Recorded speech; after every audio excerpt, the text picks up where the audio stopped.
antidotes reunion. Wonder if all the cast are going to be here. So yeah, I'm for it. So just waiting for it to start. Just looking, I can't see anyone I can recognise at the moment. Those seats there, those tables there, like people who pay 50 quid a pop for a seat at them ones. I'm in a cheap seat, which was 20 quid. I don't care. Hello. But hopefully I might get a chat with one or two of the stars maybe. We will see.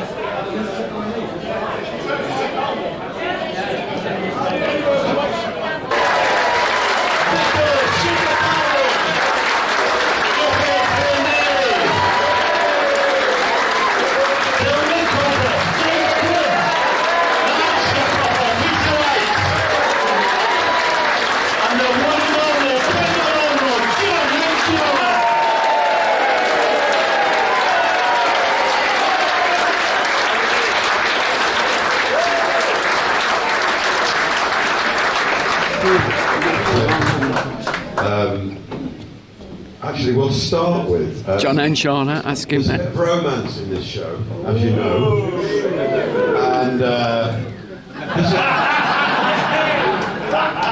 and this is a perfect illustration.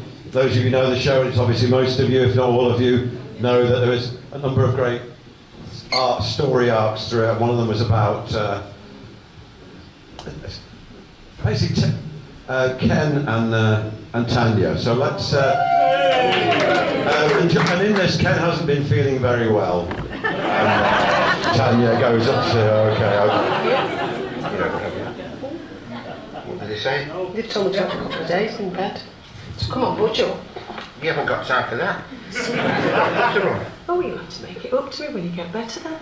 I will. You'll have to take me out for the night, treat me like a lady. Well, until you get me home. There'll be 3 people at that time now. There's only 5 in. Well, they might have found the queue. Alright, I'm going. You get some rest. But think on about what I've said. I will. Sweet dreams.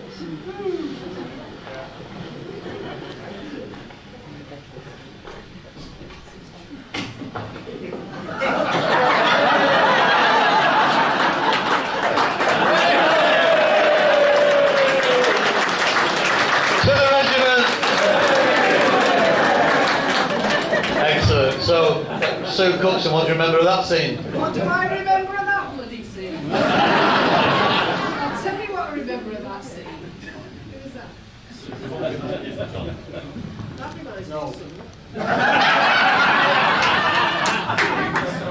I got called in to do that scene. I was there at 7 to get ready. 8 o'clock, we're already on set. It was like kids in a candy shop. All the lads are in the bedroom set, and I'm like waiting off because they. Correct me if I'm wrong, Phil. Do you remember? Yeah. Craig and Phil decided, even though producers were saying this will never be allowed, it'll never be allowed, they wanted to see something rising from under the sheet. So what did they get for that? They had a carrot, they had a parsnip, they put a turnip on the parsnip to try and... Because it wasn't reading on the camera, they spent all day, like kids, trying to... So I just did it myself in the end.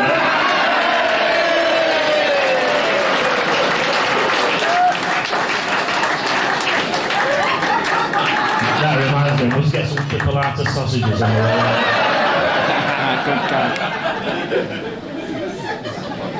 Jimmy, you've got a theory about Nicola, haven't you, in a different life and a different programme. Is she back? Dear. Somebody's getting paid less than everyone else. We'll come back to that then when Sue's managed to get back.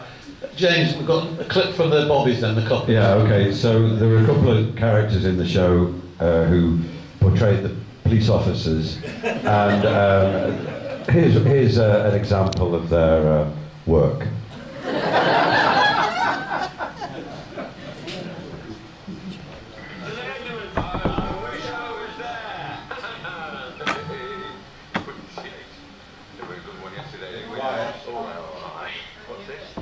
Honest to God, it's true, this is. What? We were on desk duty down at the station, weren't we? Yeah. This woman comes in to report a flasher. What's funny about that? Oh, wait a moment, you're not heard yet? All flustered she was. She was walking back from the post office. This bloke pulls up beside her and starts asking the directions. He's got a map in his lap. Oh. Anyway, she's telling the way. Next thing, he pulls the map away. He's got his bloody sodger out. I know. So she shrieks, he speeds off. Anyway, she's telling us all this, and we're having to write it down for the report. Yeah. And she's giving us a good description of him. And then I says to her, and you've got to ask this, by the way, was he in a state of arousal? And she says, no. He was in a Ford Escort.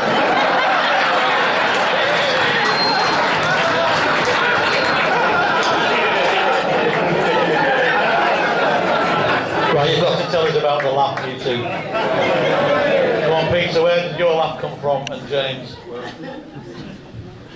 Whenever people ask me about the coppers, they say, what's it like, that one with the laugh? No, that was great. When you're working as an actor, you sometimes do some research and write a sort of imaginary biography of the characters. And I did a little bit of that with Nige, but one of my tasks was to write down his activities during the day. I mean, from when he clocked on to when he stopped up. And in fact, he didn't do any police work at all. It's like they just go from pub to pub, then stop outside a McDonald's, stop outside a cafe, get a free tea. And that was him really, the most useless copper ever. But great fun, great fun. The laugh actually, it grew totally organically, and it actually, it only appeared when we originally shot the show in episode 4, it starts coming. That scene, which is in episode 2, was actually shot as a pickup after we'd already shot. So that's if you actually watch it, you'll see you get the laugh in that episode. Then you won't hear it again for a bit because it's just something that emerged from the character, And whereas he does all the preparation, I just work organically. Could you work organically now and do the laugh for us?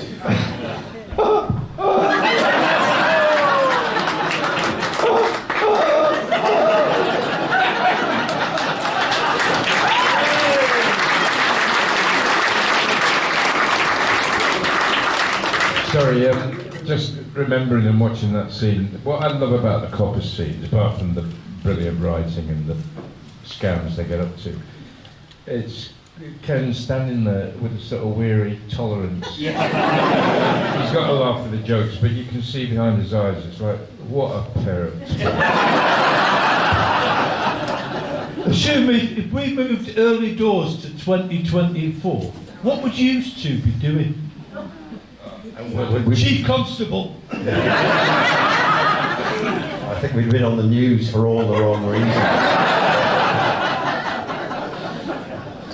Actually, funny you should mention that when somebody said about Series 3. On the way here, we were kind of having this fantasy about Series 3 now, and it sort of grew arms and legs and stuff to play about it, and we kept getting wonderful ideas.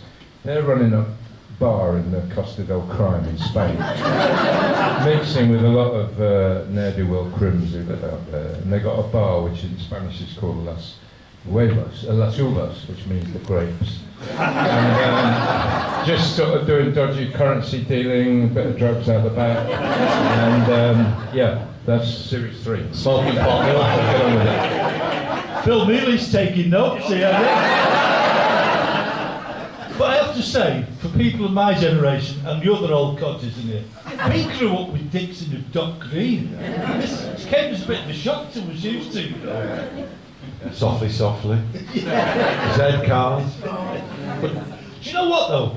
Your character Phil, I always thought he had a slightly darker edge because every now and again he had that thing about his divorce and stuff. I know, and with the kids, and he had really dark character. He definitely was. That was about episode 5, isn't it, where he starts talking about his divorce and and slashing the tyres of the ex-wife and stuff like that. Which I thought, you see, seriously, that is part of the brilliance of it. There is that, it's like the very moving bits in Early Doors, as well as the very funny bits. That's part of how brilliantly they wrote it. A lot of smoke being blown up his arse, but I think they deserve it, don't you? Yeah. And in terms of the serious bits, there's none better, I don't think, than Eddie and Joan's phone bill and collecting that. John, talk us through that bit.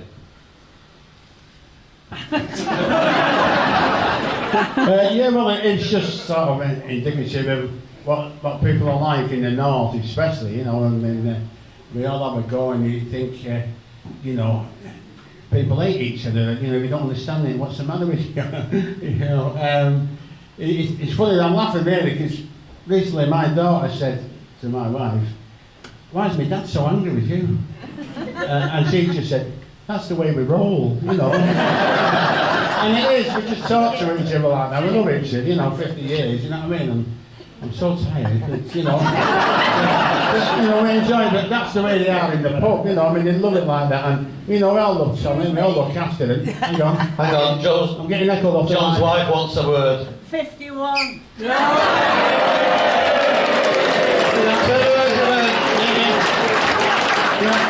You know, 51 years and I've not finished a sentence in 50. But no, it's indicative of people in the north who do that, and we look after each other, you know what I mean, no matter what we say. And you know, it's funny in workplace and wherever you go, there's always someone who's a bit of a mini scapegoat, because you're deflecting it away from yourselves, aren't you? But when it comes down to each other, we look after it, and the grace is there. You can feel the warmth in the grace. It's getting the writing again, and the way it's performed, hopefully, you know. And yeah, you know, we loved Eddie and Joan, and a pair of lunatics in the corner there, as you say. That's not politically correct, but I'm a very old man, so I'm sorry about that. But I didn't mean it, Eddie and Joan. But no, it was just a matter of they got together and they put it in, and then he said, "Oh, good, we can have chippy tea on the way home." And it's not the electric bill, yeah. I mean, talking about performances though, John, as you were just then, there's a plethora of fantastic actors up here on the platform, some of whom have done 2 years at RADA. Did you do that, John? No, I did about 4 years at Asda.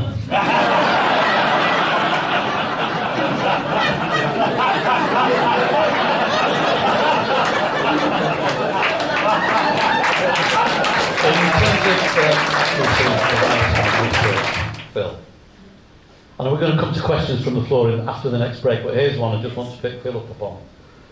If the temporary traffic lights are at Holsworth Square, why would you end up going down Birdall Lane?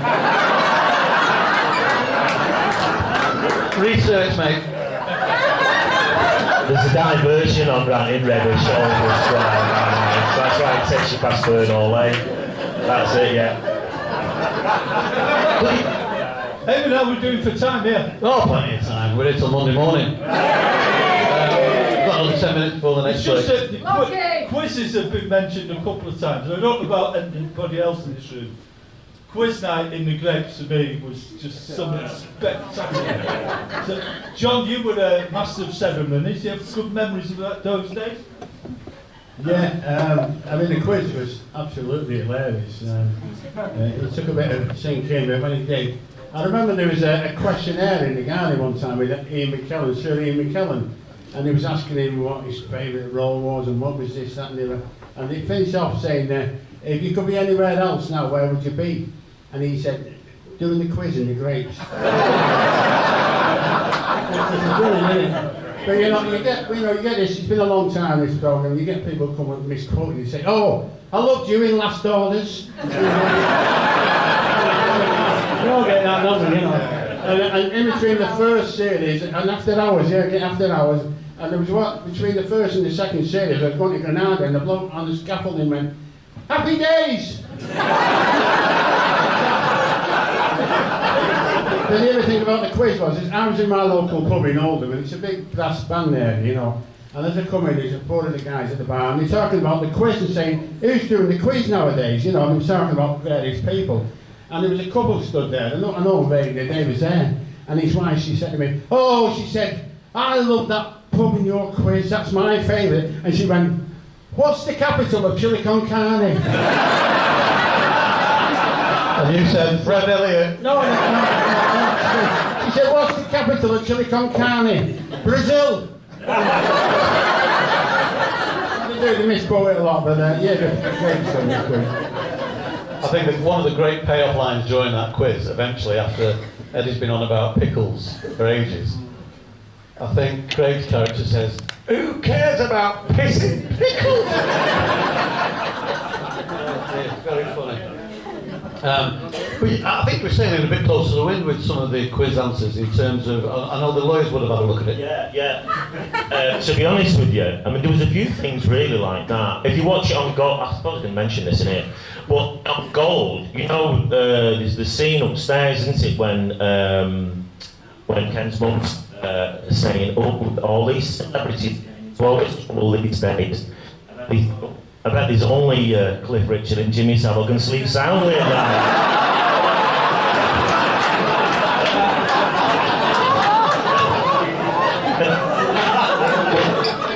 So when you see it on Gold now, they clip that bit out.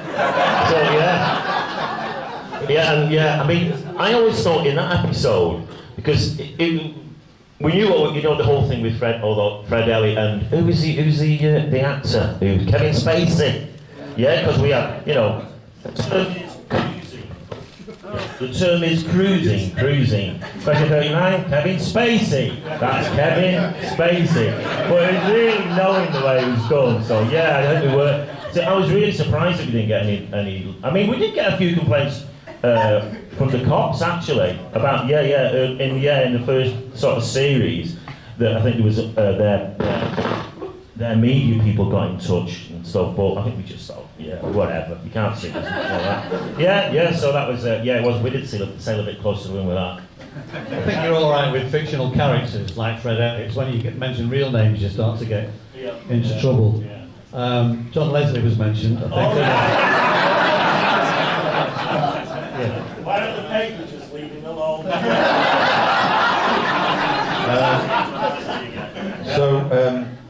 We talked a lot about Phil's writing, but of course he portrays Duffy. Great character, particularly in Series 2, and I'd like to look at a clip involving, classic clip involving Duffy, Phil's character now. All right, Duffy, bitter.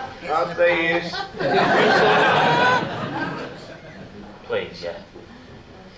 You've been shopping, love? Yeah, just got myself a nice bit of tea. Oh, Jamie Oliver. Oh, why, yeah. What are you having? Fray Bentos pie. What are you having? Fray Bentos pie. Snap. Let's get you the Samaritan's number, Duffy. Have you heard from her, love? No. Spoke to her sister though. She's filled in a few blanks. Oh, yeah.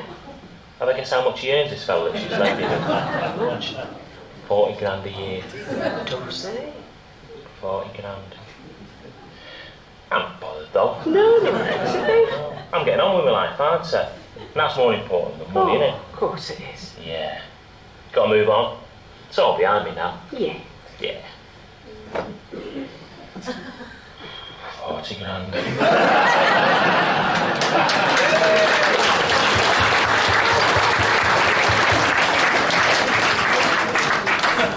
It's amazing. We've got another couple of minutes before we have a break. Another question, just to preempt some of the very serious questions that you've been submitting during the first break. Question for Phil. Have you got James McAvoy's phone number for me? And can you put in a good word? Oh, Sue Cookson's got James McAvoy's. Now, just talking about James McAvoy, if I may, and I mentioned Chris Bisson before, who's my stepson in Emmerdale. You remember, I told you he's the best character in it. Jimmy's nephew, but he was also in the first 2 or 3 series of Shameless. And those of you who knew that James McAvoy had gone into Shameless after the first series of Early Doors, it gets a subtle mention in the toilets, doesn't it? Oh, yeah. So when you see him around, you think, I know, let's sneak that one in. Yeah. No, to be honest, it was a shame really, because, in fact, shameless, that Maxine and James were contracted to do the second series of Shameless, and of course the BBC were like, well, let's just try this early doors out, if it's crap we can always get rid of it. And so we came to the second series and they couldn't do it. So we just thought to ourselves, you know what, we need to get a little bit, mention a little bit in there. What's that microphone again? Must be me, mate. So you always had that thing about, we just thought, well, let's just throw it in there, you know, about the Shameless thing. But we always had that thing when we go in the toilet, like you had a big, you know, we were like, bloody hell, he'll have someone's eye out with that. So I love that bit when we go back to the table and Ken's like, I don't like him, I bet he hasn't got a present for our Melanie, I bet he bloody has. Yeah, just nice little subtle mentions like that. You had a few scenes in the toilets, didn't you, John? Yeah, we had one or two, yeah. My favourite, of course, what I said before, was Tommy when he was sat there, you know, and then we had Melanie's dance, TikTok. We got TikToks in the end, and and of course the opening scene where we go in the toilet to pick the dimps out, of course, you know. And I'm trying to remember the song now. I believe in children of the future. I believe that children are the future. Teach them right and let them show the way. Show them all the beauty they possess inside.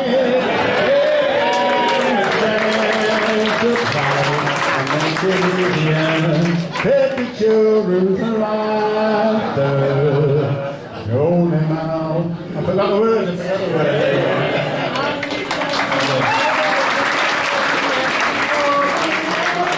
Shadow, if I fail, if I succeed, at least what is it?